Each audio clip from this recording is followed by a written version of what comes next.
Welcome to part 2 of our 3-part series, For the Love of Animals, Australia's The Honorable Mark Pearson, vegetarian. Warning: you might find the content herein disturbing, but the truth must be revealed.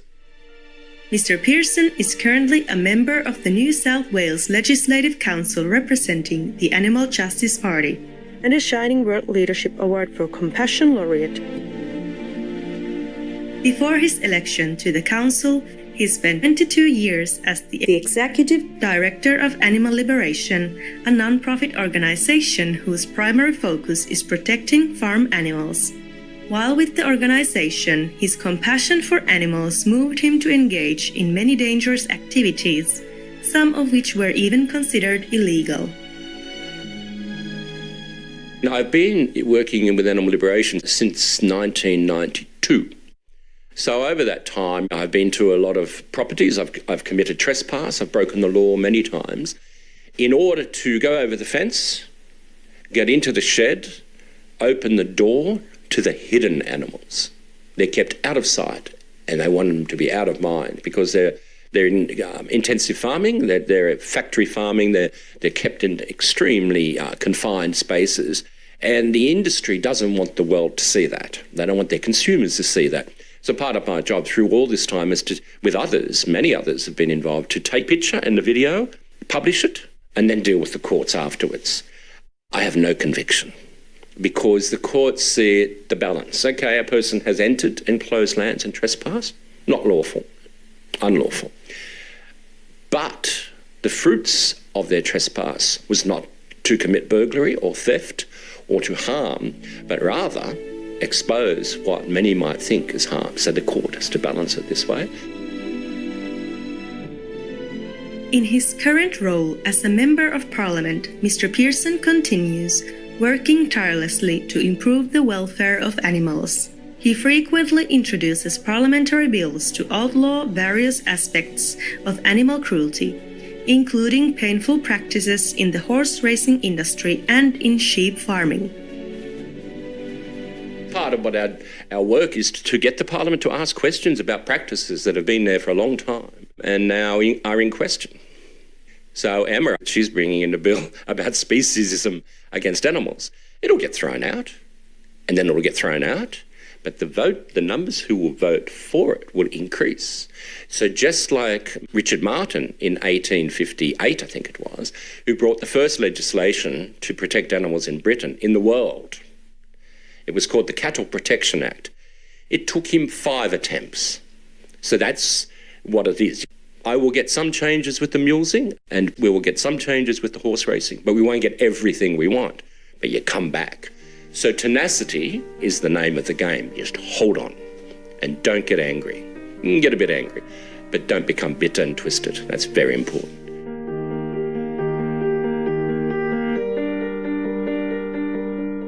Mark believes that ultimately there is only one way to truly protect the lives of animals: the widespread adoption of a vegan lifestyle. In addition to improving animal welfare, this shift would have many other benefits for our planet. If we move towards a plant-based diet, obviously that is going to bring enormous harmony and peace and compassion. It will just allow our society to become less violent. You know, there's a great Albert Schweitzer said, while there are abattoirs and slaughterhouses, there will be wars. That's a very interesting philosophy.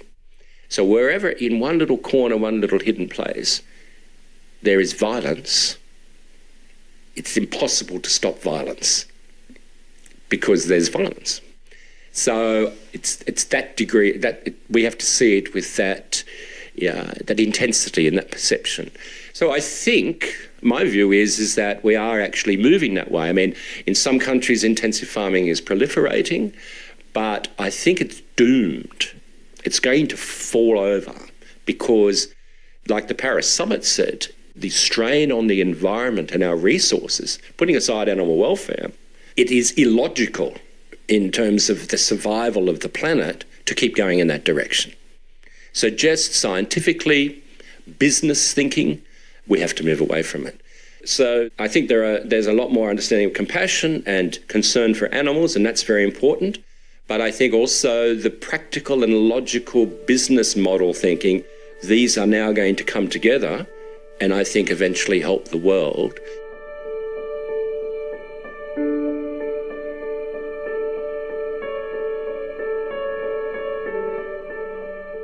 Animal-loving viewers, we'll stop now for a moment to pray for world peace and a compassionate vegan planet. We'll be right back. Please stay tuned to Supreme Master Television.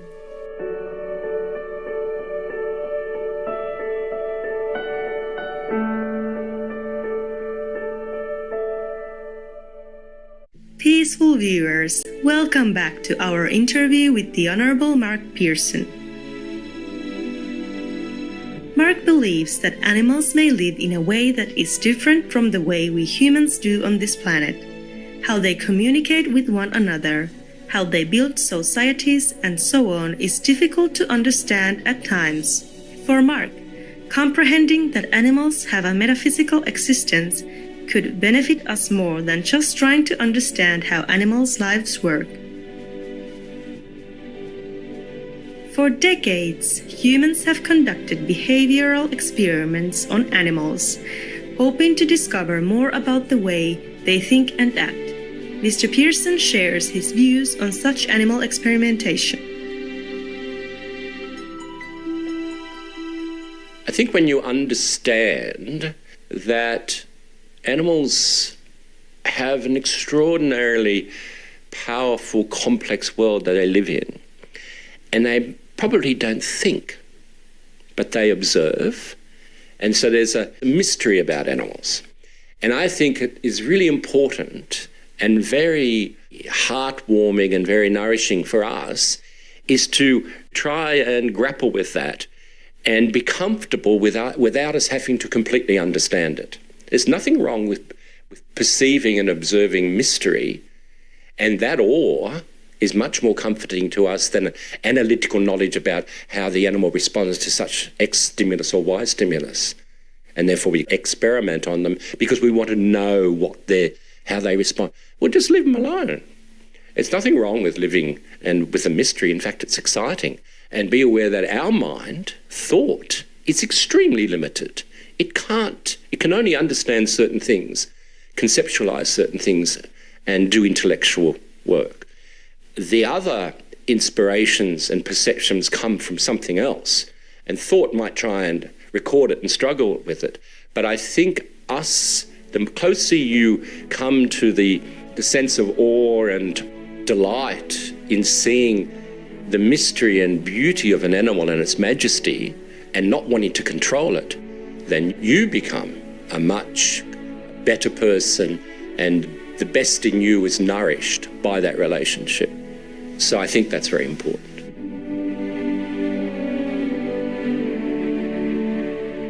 Mark believes that if people truly understood the immense suffering that meat consumption causes for animals, they would immediately adopt a plant-based lifestyle.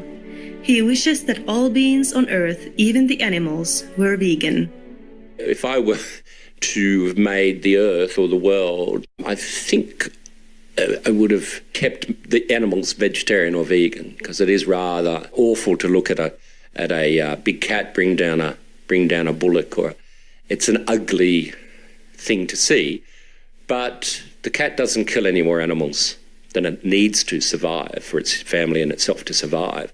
It doesn't set up a shed where thousands of animals are kept and then moved on to slaughter. So even though it's ugly to us, at the end of the day, we're causing far, far, far more by our reliance on animal flesh and animal products.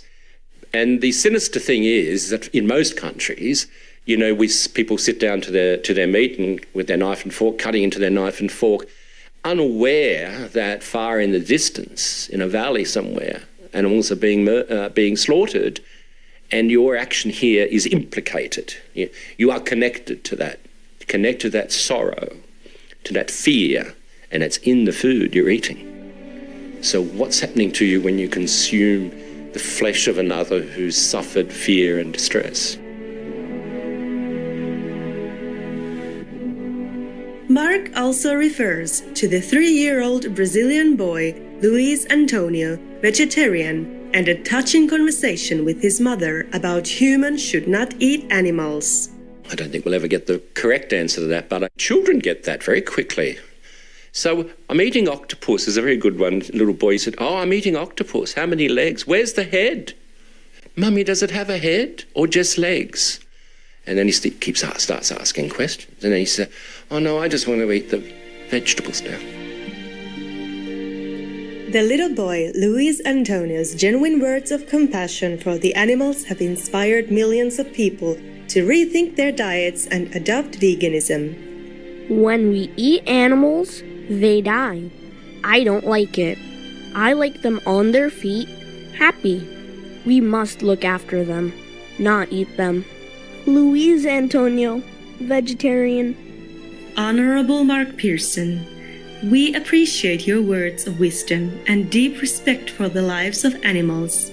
We pray that you will continue your noble work with courage and empathy under the protection of heaven. Supreme Master Ching Hai gratefully present the Honorable Mark Pearson the Shining World Leadership Award for Compassion with humble gratitude, praise and love in God's mercy. May you be protected as you try to protect the innocents. Supreme Master Ching Hai is deeply grateful to the beloved God for all the financial help, comfort and support to the afflicted and needy and or any good cause over the years, as a humble vessel for his neutral term for his or hers, compassion and love toward his precious children. For more information about the Honorable Mark Pearson, please visit markpearson.org.au. Sympathetic viewers, thank you for being with us for our show today.